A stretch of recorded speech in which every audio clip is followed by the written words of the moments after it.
Hello everyone, welcome back to my channel.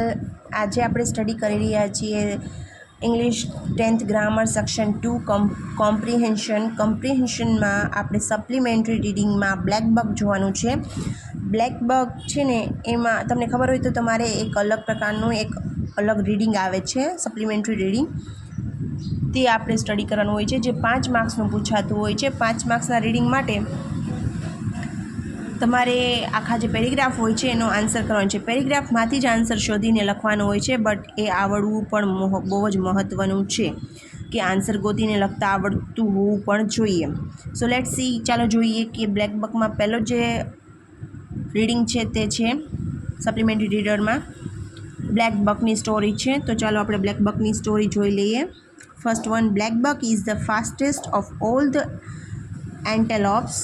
It is found not only in India but also in parts of Pakistan, Nepal and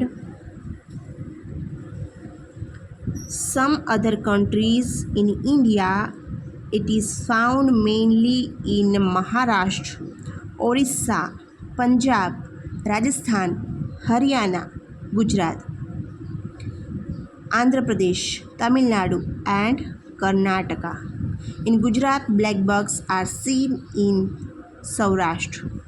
Its original habitat is open plains and not dense jungles.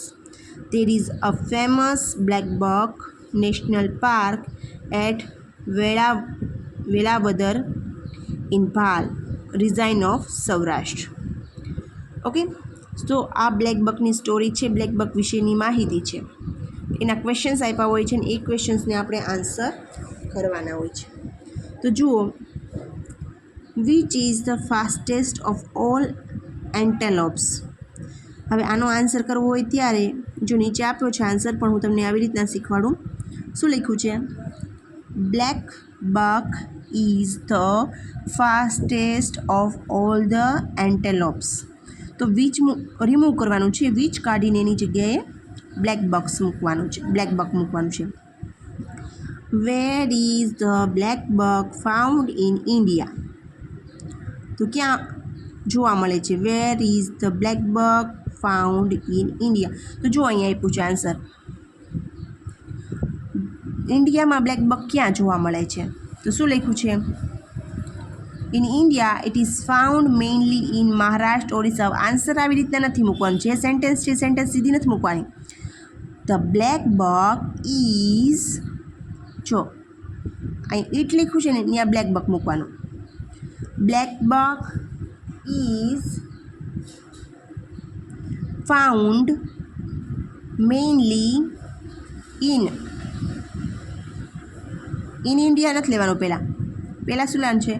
In આ બધા જે આપણા state છે, સ્ટેટના નામ, રાજ્યના નામ, મહારાષ્ટ્ર, ઓરિસ્સા, પંજાબ, રાજસ્થાન, હરિયાણા, ગુજરાત, આંધ્રપ્રદેશ, તમિલનાડુ વગેરે લેવાનું છે. ઇન ગુજરાત, કર્ણાટક સુધી લેવાનું છે. જો આન્સર આપ્યો છે ઇન ઇન્ડિયા મૂકી દીધું છે, એટલે કે જો અહીંયા વેર is the black buck found in India. In India first લઈ લીધું છે, કેપિટલ ઇન મૂકીને, અને ત્યારબાદ બધા જે છે રાજ્યો એના નામ મૂકી દીધા છે કર્ણાટક સુધી, અને ઈટ મૂક્યું છે ત્યાં શું મૂક્યું છે? The black buck. Third one છે, where is the black buck national park. Where is the black buck national park. So answer શું છે? The black buck national park is at Velavadar in Bhavnagar district of Gujarat. જો અહીંયા આપ્યું છે આપણને answer. There is the famous black buck national park at Velavadar in Bhal, region of Saurashtra. હવે તમે કહેશો ભાવનગર ક્યાંથી આવ્યું? કેમ કે ભાવનગર આપણને આપેલું નથી, તો આપણે શું કરવાનું છે? તો આપણે ભાલ જ મૂકી દેવાનું. In the Bhal district of Gujarat, એવી રીતના મૂકી દેવાનું, વેળાવદર. ફાઇન. હવે ફોર્થ વન છે, in Gujarat black bucks are seen. Black bucks ક્યાં જોવા મળે છે? ઇન ગુજરાત. ઇન ગુજરાતનું ઇન ગુજરાત રાખી દીધું છે. ઇન સૌરાષ્ટ્ર, જો અહીંયા આન્સર આપ્યો છે. In Gujarat black bucks are seen in Saurashtra. See 5th one છે પ્રશ્ન, do you think that the black bugs are found only in India? ખાલી ઇન્ડિયામાં જ જોવા મળે છે?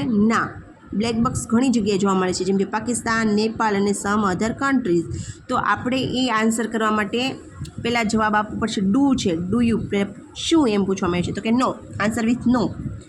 The black bugs are found not only in India but also in part of Pakistan, Nepal and some other countries. તો જોયું તમે કે બટ ઓલ્સોનો ઉપયોગ કર્યો છે, નોટ ઓનલી બટ ઓલ્સોનો ઉપયોગ કરવામાં આવ્યો છે. અહીંયા કંજક્શન તરીકે લઈ શકો છો અને પછી આ બધા આની સાથે જોઈન્ટ કરવામાં આવ્યું છે. તો આવી રીતના તમને એક પેરેગ્રાફ આપ્યો હોય છે અને એનો આન્સર તમારે કરવાનો હોય છે. જો પરફેક્ટલી આન્સર કરો છો તો 5 માર્ક્સ મેળવવા વેરી ઇઝી ફોર યુ.